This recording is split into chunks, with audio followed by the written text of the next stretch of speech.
तुर्क दारुल हुकूमत दहशत गर्दों के निशाने पर अंकारा में हसास दिफाई इदारे की इमारत में धमाका और फायरिंग। 5 अफराद जाँ बहक 14 जख्मी हो गए। 3 हमलावरों में एक खातून भी शामिल थी। तुर्क सिक्योरिटी फोर्सेस ने तीनों हमलावरों को हलाक कर दिया। हमलावरों ने दिफाई सनती इदारे के मुतअद्दिद मुलाजिमीन को यरगमाल बनाए रखा। हमले के बाद सिक्योरिटी फोर्सेस का इलाके में सर्च ऑपरेशन। हमलावर गाड़ी पर आए, दिफाई सनती इमारत पर धमाका खेज मवाद फेंका और फायरिंग कर दी। तुर्किया हुकाम ने वाक़े की जुडिशल इंक्वायरी का हुक्म दे दिया। तुर्क सदर की अंकारा हमले की शदीद मसम्मत। कोई दहशतगर्द तंजीम अपने मकासद में कामयाब नहीं होगी। Tayyip Erdogan.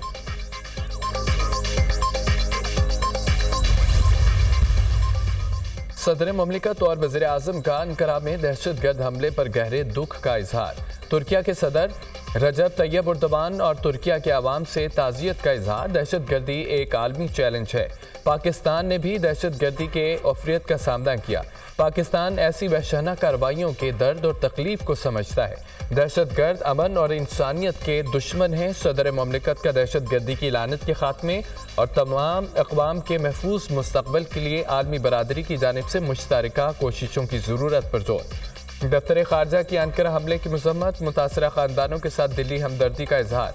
यकीन है तुर्किया के अवाम अपने हौसलों से दहशतगर्दी को शिकस्त देगी। जस्टिस याहिया अफरीदी 3 साल के लिए चीफ जस्टिस ऑफ पाकिस्तान तैनात। सदर ममलिकत आसिफ अली जरदारी ने समरी पर दस्तखत कर दिए। वज़ारत क़ानून ने chief justice Pakistan justice Yahya Afridi के तकर्रुर का नोटिफिकेशन जारी कर दिया। जस्टिस याहिया अफरीदी 26 अक्टूबर को बतौर चीफ जस्टिस ऑफ पाकिस्तान के ओहदे का हल्फ उठाएंगे। नए चीफ जस्टिस याहिया अफरीदी की तकरीब हलबद्दारी।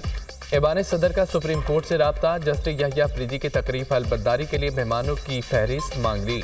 चीफ जस्टिस कादी फायद ईसा 25 अक्टूबर को ओहदे से रिटायर्ड हो जाएंगे।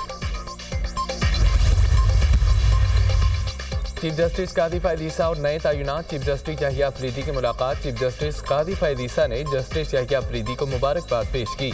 जस्टिस याहिया अफरीदी जस्टिस मंसूर अली शाह के चैम्बर में भी गए। नए तैनात होने वाले चीफ जस्टिस याहिया अफरीदी को उनके चैम्बर के स्टाफ ने मुबारकबाद दी। जस्टिस याहिया अफरीदी से जस्टिस हसन अजहर रिजवी, जस्टिस शाहिद वहीद और जस्टिस शाहिद बिलाल की मुलाकात। चीफ जस्टिस तैनात होने पर मुबारकबाद दी। जस्टिस मुसर्रत हिलाली और अटॉर्नी जनरल की भी जस्टिस याहिया अफरीदी से मुलाकात। चीफ जस्टिस पाकिस्तान की तैनाती पर मुबारकबाद पेश की।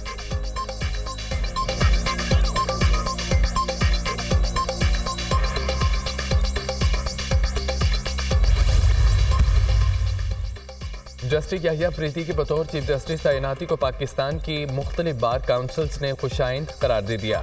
सिंध, लाहौर, खैबर पख्तूनख्वा, भावलपुर और इस्लामाबाद बार काउंसिल्स का जस्टिस याहिया अफरीदी की बतौर चीफ जस्टिस और पाकिस्तान तैनाती का खैर मकदम।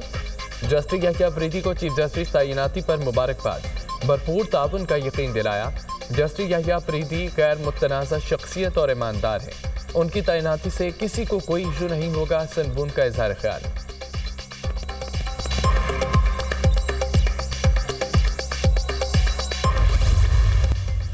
तोशाखाना 2 केस में बुशरा बीबी की जमानत मंजूर। रोककार जारी न होने पर रिहाई न हो सकी। इस्लामाबाद हाई कोर्ट ने बुशरा बीबी को जमानत पर रिहा करने का हुक्म दिया।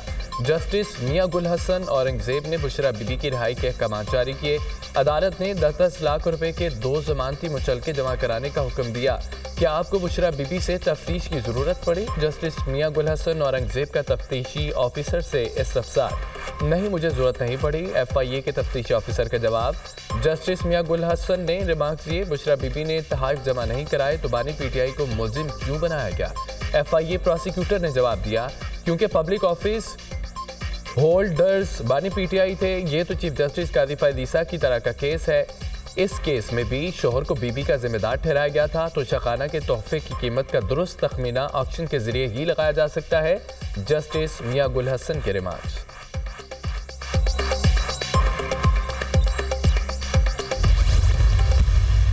जिस तरीके से ये आइनसाजी हुई उसको कंडेम करते हैं। बुशरा बीबी साहिबा एक घरेलू खातून है, उनका सियासत से कोई लेना देना नहीं। उनको तोशाखाना केस में बगैर किसी वजह के मुलव्वस किया गया था।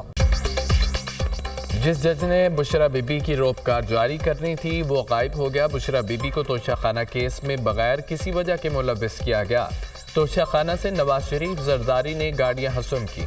तोशाखाना के असल मुलजिम जरदारी और नवाज शरीफ हैं। बुशरा बीबी का सियासत से कोई लेना देना नहीं। बानी और बुशरा बीबी को गैर कानूनी तरीके से जेल में रखा हुआ है। हमें सब पता है ये मामलात कहां से कंट्रोल हुए हैं। जिस तरीके से आइनसाजी हुई मजम्मत करते हैं। हमारे 5 MNAs को अगवा करके वोट लिया गया। कब तक पाकिस्तान की आवाम के साथ फ्रॉड किया जाएगा।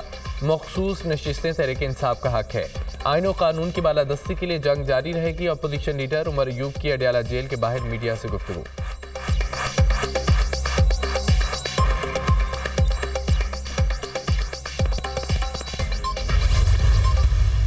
मुतफिका अमेंडमेंट है जो मंजूर हुई है, चाहे उसको बेंच कहें चाहे कोर्ट कहें, काम वही करेगी जो बिलावल भुट्टो जरदारी साहब और हुकूमत चाह रही थी। उन्होंने पहले पाकिस्तान मुस्लिम लीग नवाज को कायल किया, मौलाना फजलुर रहमान को कायल किया, पाकिस्तान तहरीक इंसाफ के जो सदर हैं बैरिस्टर गौहर, उन्होंने भी पब्लिक में कहा कि जी हमें जो हमने कंसेंसस डेवलप कर लिया है। लेकिन फिर एक शख्स है जो शायद इंसाफ पे बिलीव नहीं करता। बदकिस्मती से मुकदमात के फैसलों के बजाय हेडलाइंस पर तवज्जो मरकूज रखी गई।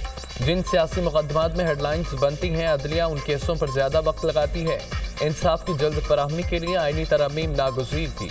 साइलीन को अब इंसाफ के लिए बरसों इंतजार नहीं करना पड़ेगा। आईनी बेंच सूबों में भी बनेंगे।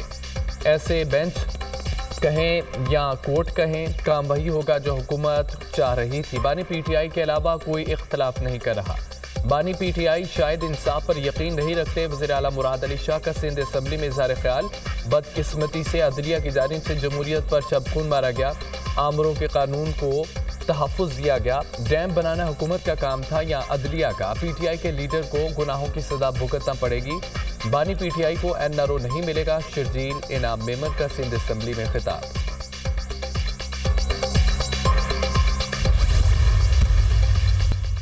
तहरीक इंसाफ का आईनी तरमीम को अदालत में चैलेंज करने का फैसला। चेयरमैन PTI बैरिस्टर गौहर की ज़ेर सदारत तहरीक इंसाफ की कोर कमेटी का इजलास। PTI कोर कमेटी का आईनी तरमीम पर तहफ़्फ़ुज़ात का इजहार। हुकूमत को चीफ जस्टिस की तैनाती के लिए सीनियरिटी को मद्देनजर रखना चाहिए था। कोर कमेटी अरकान की राय। चीफ जस्टिस की तकर्री पर पार्लिमानी कमेटी को भी चैलेंज किया जाएगा। PTI कोर कमेटी का फैसला। PTI कोर कमेटी ने अरकान के पार्लिमानी कमेटी के बाइकआउट को सराहा।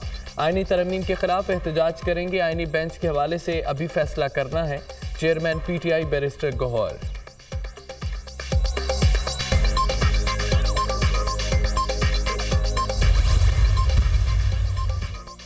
सुप्रीम कोर्ट ने बरतरफ मुलाजमीन की बहाली दरख्वास्तें आईनी बेंचों को भेज दी। इस केस में आईनी सवाल है। 26वें आईनी तरमीम में कहा गया आईनी केसेस आईनी बेंच सुनेंगे। आला बेंच बनेंगे, वही तयन करेंगे। जस्टिस मंसूर अली शाह के केस की समाअत के दौरान रिमार्क्स। जस्टिस आयशा मलिक ने कहा कि ये केस अहम आईनी बेंच ही सुनेगा। वज़ारत पेट्रोलियम नेचुरल रिसोर्स के 7 मुलाजमीन ने हाई कोर्ट के फैसले के खिलाफ सुप्रीम कोर्ट से रुजू किया था। जस्टिस मंसूर अली शाह की सरबराही में 3 रुकनी बेंच ने समाअत की। सोशल मीडिया पर प्रोपेगेंडा और अफवाहें फैलाने वालों के गिर्द घेरा तंग। वफाकी काबीना ने national cyber crimes investigation agency rules की मंजूरी दे दी। रियासती इदारों और सरकारी शख्सियात के खिलाफ प्रोपेगेंडे पर सख्त कार्रवाई होगी। साइबर क्राइम्स में मुलविस अफराद को 5 से 15 साल तक सजा और भारी जुर्माना आयद हो सकेगा। 11 माह बाद नेशनल NCCA पूरे इख्तियारात के साथ फ़ाल। NCCIA साइबर क्राइम्स के खिलाफ कार्रवाई के लिए आलमी इदारों से राब्ते की मुजाज। निगरान हुकूमत ने NCCI के कायम करने की मंजूरी दी थी।